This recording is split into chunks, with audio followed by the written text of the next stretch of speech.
반갑습니다. 오늘은 무여열반에 대해서 말씀을 드릴까 해요.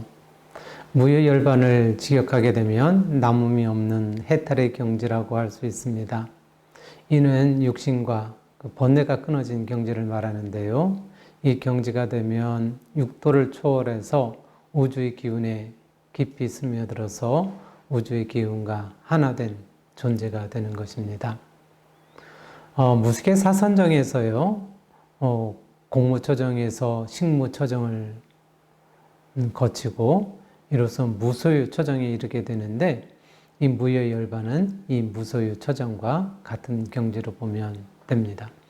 무여열반에 대해 설왕설래하는 이야기가 세상에는 없지 않아 있는 걸로 알고 있는데요. 육도 외에 무여열반이라는 것이 있으니까 칠도라고 해야 되는 거 아닌가라는 이런 또한 말도 있게 됩니다. 우선 죽게 되면 사람은 6가지, 즉 천상, 인간, 수라, 아기, 축생, 지옥, 이 가운데 하나로 간다는 것이 육도입니다. 그러나 이 육도의 구분은 대체적인 것에 불과해요. 육도 가운데 동물과 식물의 경계선이 있는 것들도 있고요. 또한 세포나 세균들까지 이런 것을 이야기하다가 보면 육도로서 모자라거든요. 무여열반의 경지에서 육도를 초월했다는 것은요, 육도에 끌려가는 것이 아닌 육도를 자유자재한다는 것을 말합니다.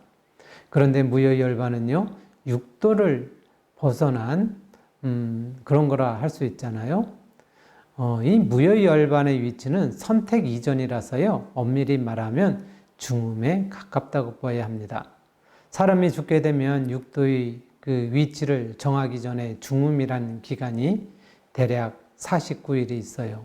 이때 천상이나 인간의 길을 선택하려고 당부하는 천도제를 지내기도 하죠. 그런데 이 무여열반은 이때 우주의 기운에 스며들었어요. 우주의 기운과 하나 되고, 그래서 영단만으로 몇천 년을 지낼 수 있기도 합니다. 이는 마치 우주의 기운에 스며들어서 깊이 잠자는 것과 같거든요. 여기서 깨어나잖아요. 그렇게 되면 육도 가운데 또 하나를 선택해서 지낼 수밖에 없습니다. 물론 천상에 들어서도 영단만으로 우주의 기운에 깊이 스며들어서 잠자기도 하기도 합니다.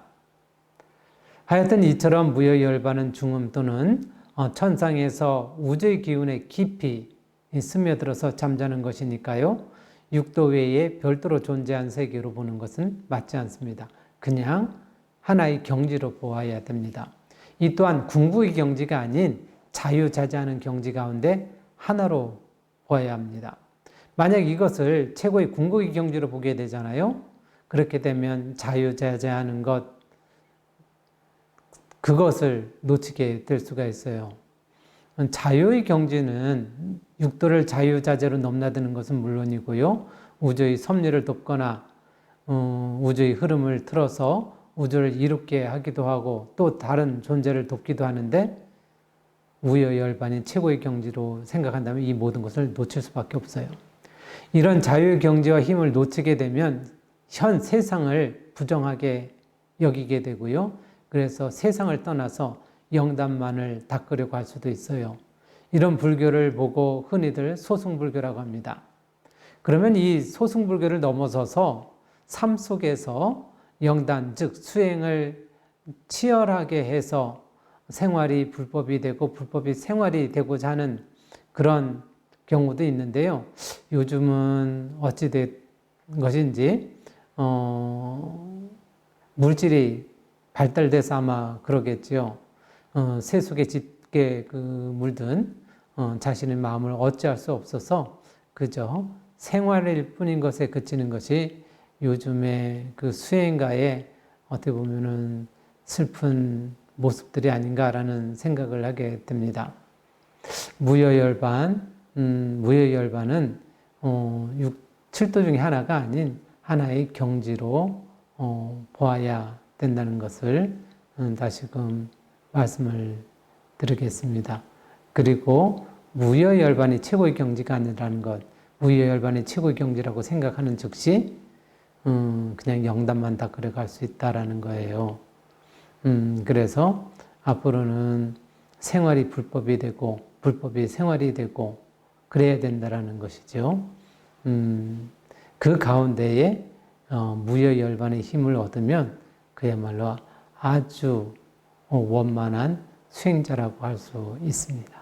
오늘은 이상으로 마치도록 하겠습니다. 감사합니다.